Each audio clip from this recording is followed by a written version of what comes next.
ನಮಸ್ಕಾರ. ನಾನು ಈ ದಿನ ಬಸಳೆ ಸೊಪ್ಪಿನಿಂದ ಮೊಸರು ಬಜ್ಜಿ ಮಾಡ್ಕೊಂಡು ಬಂದಿದ್ದೀನಿ. ತುಂಬ ಟೇಸ್ಟ್ ಇರುತ್ತೆ. ಈ ಬಳ್ಳಿ ಬಸಳೆ ಆರೋಗ್ಯಕ್ಕೆ ತುಂಬ ಒಳ್ಳೆಯದು. ಒಂದು ಬಸಳೆ ಎಲೆ ತಗೊಂಡು ಅರ್ಧ ಸ್ಪೂನು ಜೀರಿಗೆ ಹಾಕಿ ಬಾಯಲ್ಲಿ ಹಾಕಿದ್ರೆ ಬಾಯಿ ಒಂದು ಪೂರ್ತಿ ಮಾಯ ಆಗುತ್ತೆ. ಹೆಚ್ಚಾಗಿ ಬಸಳೆ ಸೊಪ್ಪಿನ ತಂಬಳಿ ಮಾಡೋದೇ ಜಾಸ್ತಿ. ನಾನಿಲ್ಲಿ ರುಚಿ ರುಚಿಯಾದ ಮೊಸರು ಬಜ್ಜಿ ಮಾಡ್ತೀನಿ, ಬನ್ನಿ ನೋಡೋಣ. ನಾನೀಗ 10 ತುಂಬ ದೊಡ್ಡದಾಗಿರೋ ಬಸಳೆ ಎಲೆಗಳನ್ನು ತಗೊಂಡಿದ್ದೀನಿ. ಸ್ವಲ್ಪ ಜಾಸ್ತಿ ಸೊಪ್ಪನ್ನು ತಗೊಬೇಕು. ಈ ಮೊಸರು ಬಜ್ಜಿಗೆ ಸೊಪ್ಪು ಹಾಕಿದಷ್ಟು ಟೇಸ್ಟ್ ಜಾಸ್ತಿ. ಈಗ ಈ ಬಸಳೆ ಎಲೆಗಳನ್ನು ಸಿಗದು ತುಂಬ ಚಿಕ್ಕದಾಗಿ ಹೆಚ್ಚಿಟ್ಕೊಬೇಕು. ನೀವು ಎಷ್ಟು ಚಿಕ್ಕದಾಗಿ ಹೆಚ್ಚಿಟ್ಕೊಳ್ತೀರೋ ಮೊಸರು ಬಜ್ಜಿ ತುಂಬ ಟೇಸ್ಟ್ ಆಗುತ್ತೆ, ಅದು ಸೇರಿಕೊಳ್ಳುತ್ತೆ ಮೊಸರು ಬಜ್ಜಿ ಒಳಗೆ. ಈಗ ಸಣ್ಣದಾಗಿ ಹೆಚ್ಚಿಟ್ಕೊಳ್ಳೋಣ. ಬಸಳೆ ಸೊಪ್ಪನ್ನು ಹೆಚ್ಚಿದ್ದೀನಿ, ಅದ್ರ ಜೊತೆಗೆ ಒಂದು ಈರುಳ್ಳಿನೂ ಸಹಿತ ಸಣ್ಣದಾಗಿ ಹೆಚ್ಚಿಟ್ಕೊಂಡಿದ್ದೀನಿ. ಒಲೆ ಮೇಲೆ ಬಾಣಲೆ ಇಟ್ಕೊಂಡಿದ್ದೀನಿ. ಅದಕ್ಕೆ 2 ಸ್ಪೂನ್ ಕೊಬ್ಬರಿ ಎಣ್ಣೆ ಹಾಕಿದ್ದೀನಿ. ಈಗ 1 ಸ್ಪೂನ್ ಉದ್ದಿನಬೇಳೆ ಹಾಕಿದ್ದೀನಿ, ಸ್ವಲ್ಪ ಫ್ರೈ ಆಗಲಿ. ಈಗ ಅರ್ಧ ಸ್ಪೂನು ಸಾಸಿವೆ ಕಾಳು ಹಾಕೋಣ. ಸಾಸಿವೆ ಕಾಳು ಫ್ರೈ ಆಗಿದೆ. ಈಗ ಈರುಳ್ಳಿನ ಹಾಕೋಣ.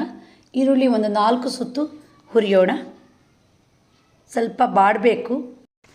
ಈರುಳ್ಳಿ ಸ್ವಲ್ಪ ಬಾಡಿದೆ. ಈಗ ಹೆಚ್ಚಿಟ್ಕೊಂಡಿರೋ ಬಸಳೆ ಸೊಪ್ಪನ್ನು ಹಾಕೋಣ. ಬಸಳೆ ಸೊಪ್ಪು ನಾವು ಎಷ್ಟು ಸಣ್ಣದಾಗಿ ಹೆಚ್ಚುತ್ತೀವೋ ಅದು ಮೊಸರು ಬಜ್ಜಿ ಒಳಗೆ ಚೆನ್ನಾಗಿ ಮಿಕ್ಸ್ ಆಗುತ್ತೆ. ಈಗ ಸ್ವಲ್ಪ ಹುರಿಯೋಣ ಈರುಳ್ಳಿ ಜೊತೆ. ಯಾವುದೇ ಸೊಪ್ಪಿನ ಮ್ಯಾಲಾಗ್ರ ಮಾಡಬೇಕಾದ್ರೆ ಅದಕ್ಕೆ ಒಂಚೂರು ಉಪ್ಪು ಹಾಕಬೇಕು. ಉಪ್ಪು ಹಾಕಿದಾಗ ಸೊಪ್ಪು ಉಪ್ಪನ್ನು ಕುಡಿದು ಟೇಸ್ಟ್ ಬರುತ್ತೆ. ಹಾಗೆ ಇಲ್ಲಿ ಸೊಪ್ಪಿಗೆ ನೀರು ಹಾಕೋದೇ ಬೇಡ. ಉಪ್ಪು ಹಾಕಿದ ತಕ್ಷಣ ಸ್ವಲ್ಪ ನೀರು ಹೊಡೆಯುತ್ತೆ. ಹಾಗೆ ಸ್ವಲ್ಪ ಹುರಿದ್ರೆ ಸರಿ. ನೋಡಿ, ಇನ್ನೂ ಹುರಿಬೇಕು. ಯಾವಾಗಲೂ ಸೊಪ್ಪನ್ನು ಕಡಿಮೆ ಬಾಡಿಸಿದ್ರೆ ಅದು ರುಚಿಲಿ ಗೊತ್ತಾಗುತ್ತೆ. ನಮ್ಮಲ್ಲಿ ಹಸುಕ್ಲು ಅಂತ ಹೇಳ್ತೀವಿ, ಹಸಿ ವಾಸನೆ ಬರುತ್ತೆ, ಆವಾಗ ಅಡುಗೆ ರುಚಿ ಆಗೋಲ್ಲ. ಸೊಪ್ಪು ಬಾಡ್ತಾ ಬಂತು. ಸ್ವಲ್ಪ ತಣ್ಣಗಾಗಬೇಕು ಅಂದರೆ ನೋಡಿ, ನಾವೀಗ ಬಾಣಲೆಯಲ್ಲಿ ಹೀಗೆ ಹರಡಿಡಬೇಕು. ಈಗ ಗ್ಯಾಸ್ ಆಫ್ ಮಾಡೋಣ. ಇದಕ್ಕೀಗ ಕಾಯಿ ಸಾಸಿವೆನ ರೆಡಿ ಮಾಡೋಣ. ಮಿಕ್ಸಿ ಜಾರಿಗೆ 4 ಸ್ಪೂನಷ್ಟು ಕಾಯಿ ಹಾಕಿಟ್ಕೊಂಡಿದ್ದೀನಿ. 4 ಜೀರಿಗೆ ಮೆಣಸು ಹಾಕಿದ್ದೀನಿ. 1/4 ಚಮಚ ಸಾಸಿವೆ ಕಾಳು ಹಾಕಿದ್ದೀನಿ. ಒಂದ್ಸರಿ ಪುಡಿ ಮಾಡಿದ್ದೀನಿ ಮಿಕ್ಸಿ ಜಾರಲ್ಲಿ. ಈಗ 1/4 ಲೋಟದಷ್ಟು ನೀರು ಹಾಕಿದ್ದೀನಿ. ನಯಸ್ಸಾಗಿ ರುಬ್ಬಿ ಒಂದು ಬಟ್ಲಿಗೆ ಹಾಕಿಟ್ಕೊಂಡಿದ್ದೀನಿ. ಈಗ ರುಚಿಗಾಗಷ್ಟು ಉಪ್ಪು ಹಾಕೋಣ. ಒಂದ್ಸರಿ ಮಿಕ್ಸ್ ಮಾಡೋಣ.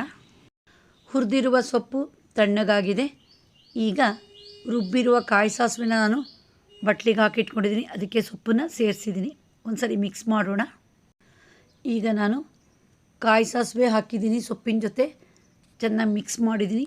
ಹಾಗೆ ಸಿಹಿ ಮೊಸರನ್ನ ಹಾಕೋಣ. ಸ್ವಲ್ಪ ಗಟ್ಟಿಯಾಗಿರಬೇಕು ಮೊಸರು, ಆವಾಗ ತುಂಬ ರುಚಿಗೆ. ಒಂದ್ಸರಿ ಮಿಕ್ಸ್ ಮಾಡೋಣ. ನೋಡಿ, ಒಗ್ಗರಣೆ ಎಲ್ಲ ಹಾಕಾಗಿದೆ. ರುಚಿ ರುಚಿಯಾದ ಬಸಳೆ ಸೊಪ್ಪಿನ ಮೊಸರು ಬಜ್ಜಿ ರೆಡಿ ಆಯಿತು. ಈ ಥರ ಒಂದು ಸೊಪ್ಪಿನ ಮೊಸರು ಬಜ್ಜಿ ಇದ್ಬಿಟ್ರೆ ಸಾಕು, ನಮಗೆ ಊಟ ಪೂರ್ತಿ ಮುಗ್ದೇ ಹೋಗುತ್ತೆ. ನೋಡಿದ್ರಲ್ಲ ಆ ವಿಡಿಯೋ, ನೀವು ಒಮ್ಮೆ ಟ್ರೈ ಮಾಡಿ. ನಿಮಗೆ ಈ ವಿಡಿಯೋ ಇಷ್ಟ ಆದರೆ ಲೈಕ್ ಮಾಡಿ, ಶೇರ್ ಮಾಡಿ, ಸಬ್ಸ್ಕ್ರೈಬ್ ಮಾಡಿ. ಧನ್ಯವಾದಗಳು.